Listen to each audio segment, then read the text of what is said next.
How many times have you seen this on a plane? Did you see Muhammad?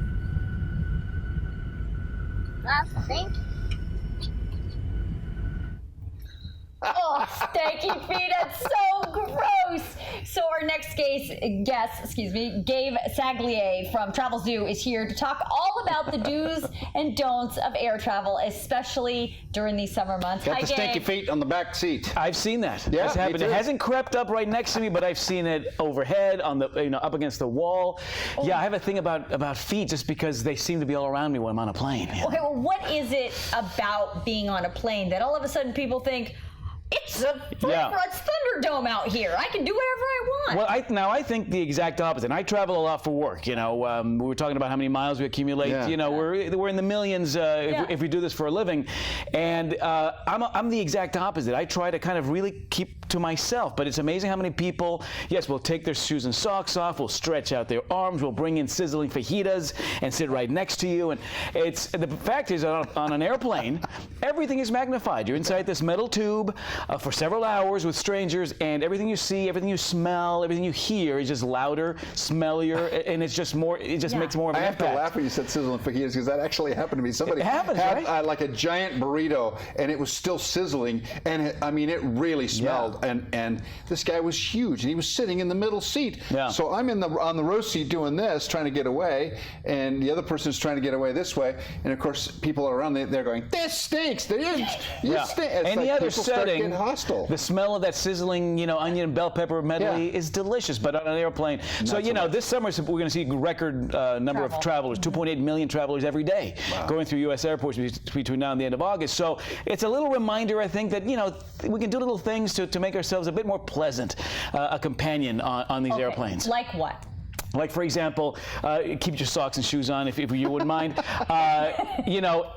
Consider buying food on it, and that's not the I think food's improved on the airplane, but maybe don't bring the sizzling, steaming things on board if you can avoid it. The armrest is always a thing. You talked about this gentleman in the middle seat. Wait, this was a debate on social media just like a couple of weeks ago. So if you're sitting in the middle seat, which armrest is yours? So I think that if you're sitting in the middle seat, I think you get dibs on both armrests. No way! I do. Now, that doesn't mean you fan out like a peacock, because I've been on the. I'm an aisle guy, so I tend to sit on the aisle, and I'll give that individual. I mean, we're talking cramped settings. Yeah, I know. I will give them the right to the armrest, but if they fan out or if they stretch out their arms, it's a whole different story. There has to be a bit of decorum if you're going to get that middle seat.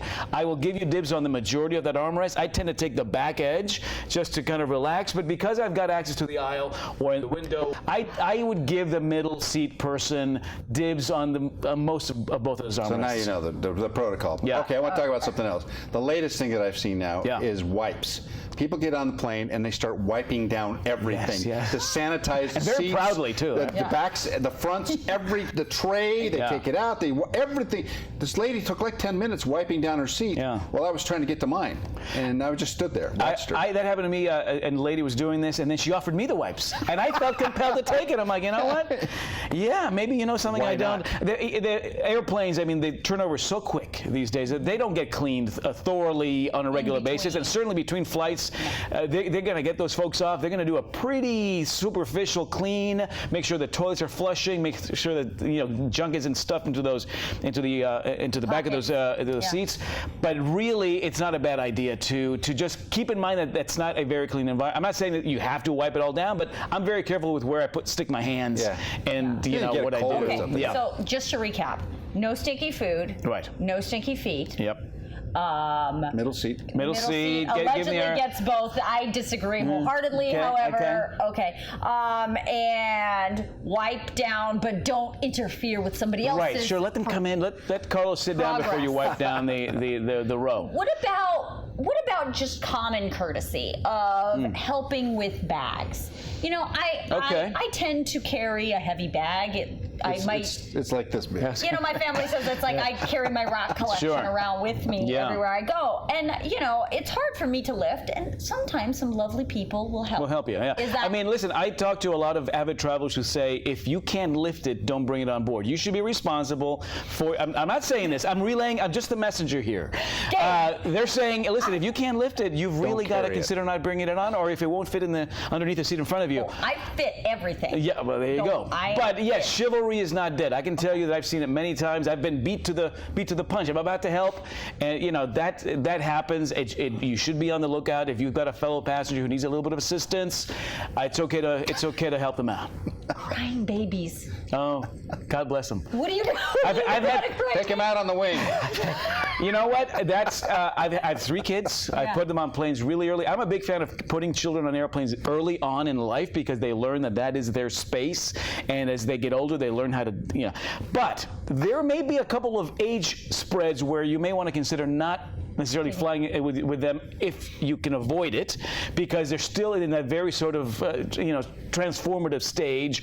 I try to correlate flights with maybe their sleeping schedule, but you've got to be prepared to take care of that child, because they are your responsibility, and you expect everybody around you to be amenable to a certain extent, but they're your responsibility. So the flight bring is a zoo. in, literally a zoo, a travel zoo. Gabe from Travelzoo, ladies and gentlemen. Well, that transition was perfect. That's what we do. That's why they pay us the big bucks. Yeah, Gabe. great. All right, Thanks, Gabe. We'll be right back.